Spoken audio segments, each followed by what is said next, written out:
Hoje a gente vai explorar uma interpretação bem particular, sabe? A ideia de que a nação de Israel funciona como se fosse um relógio profético.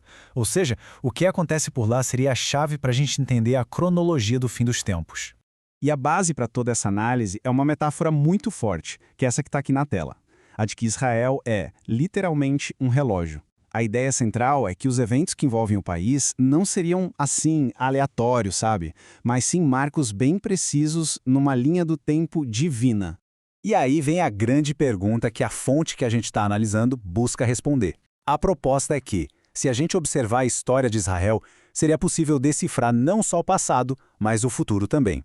Bora ver como essa interpretação se desenrola? Para entender o presente de acordo com essa visão, a gente precisa voltar lá no começo. A base de todo o argumento está em textos bem antigos que teriam previsto um destino único para o povo de Israel. Primeiro, que eles seriam espalhados pelo mundo e depois que seriam reunidos de novo. O interessante aqui é ver como a fonte coloca lado a lado duas ideias que parecem opostas, mas que estão super conectadas. De um lado, a profecia da dispersão, que é um fato histórico, e do outro, a promessa do retorno, que é vista como a contrapartida divina. Essa tensão, sabe, entre ir e voltar, que move toda essa narrativa profética. E aqui a gente chega num ponto de virada que é crucial para esse entendimento. De acordo com essa interpretação, o século XX foi testemunha do cumprimento de uma das profecias mais impressionantes, o renascimento de Israel como nação, que seria simbolizado pela visão do Vale de Ossos Secos. Essa passagem aqui é central. A fonte não a interpreta como uma ressurreição de verdade, de corpos, mas sim como uma metáfora muito poderosa. Os ossos secos representariam a nação de Israel, que estava espalhada, sem esperança aparente. Então, a promessa de que esses ossos voltariam a viver é vista como a profecia da restauração nacional de Israel.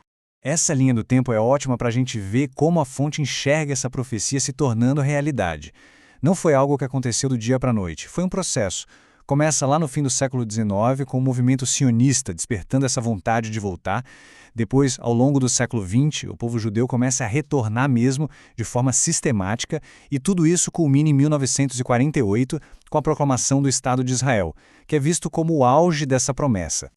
Então, o ponto crucial aqui, o grande estalo dessa interpretação, é que a fundação do Estado de Israel em 1948 é o evento que dá a partida num relógio profético. É o que sinaliza o começo de uma fase totalmente nova na história. Bom, com o relógio já funcionando, a fonte então começa a desenhar uma sequência bem específica de eventos futuros. A ideia é que o renascimento de Israel deu início a uma contagem regressiva para acontecimentos que seriam de escala global. E aqui está a sequência passo a passo desses eventos futuros. Tudo começaria com o chamado arrebatamento da igreja, que seria a retirada dos cristãos da terra. Isso daria início a um período de muito conflito, a Grande Tribulação, que por sua vez culminaria na Batalha do Armagedon e, por fim, no estabelecimento de um reino milenar. Um termo-chave que aparece aqui é a Grande Tribulação. A fonte descreve esse período como um tempo de aflição como nunca se viu e especificamente centrado em Israel. Por isso também é chamado de angústia de Jacó. Este é um ponto fundamental na cronologia que está sendo apresentada.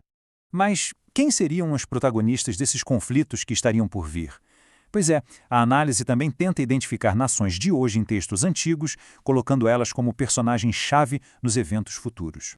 Este quadro mostra direitinho como a fonte faz essa conexão. Ela pega nomes de povos muito antigos, como Magog, por exemplo, e associa a nações modernas, como a Rússia. E juntas, todas essas nações formariam o que é chamado de Confederação do Norte. De acordo com essa visão, essa aliança, liderada pela Rússia, teria um papel central num grande conflito futuro contra Israel. E além dessa aliança do Norte, a fonte aponta para outra futura potência, um Império Romano revivido. E aí se especula que a União Europeia de hoje poderia ser uma espécie de precursor, sabe? Uma primeira versão dessa confederação de nações que surgiria na mesma área geográfica do antigo Império. Certo. Então, como é que todas essas peças se encaixam? Vamos dar uma recapitulada nos pontos principais dessa interpretação e nas ideias centrais que sustentam tudo isso. A fonte conclui com esta parábola. A figueira é muitas vezes interpretada como um símbolo de Israel. A ideia aqui é que, assim como o brotar das folhas anuncia que o verão está chegando, o florescimento de Israel como nação seria um sinal bem visível de que o tempo profético está avançando. Resumindo, então, o argumento central é este. O Estado moderno de Israel não seria só mais um fato político na história, seria o principal sinal do cumprimento de uma agenda profética. O renascimento do país iniciou um relógio e os eventos de hoje são vistos como os ponteiros se movendo em direção a um futuro que já estaria delineado. E a gente termina com essa reflexão.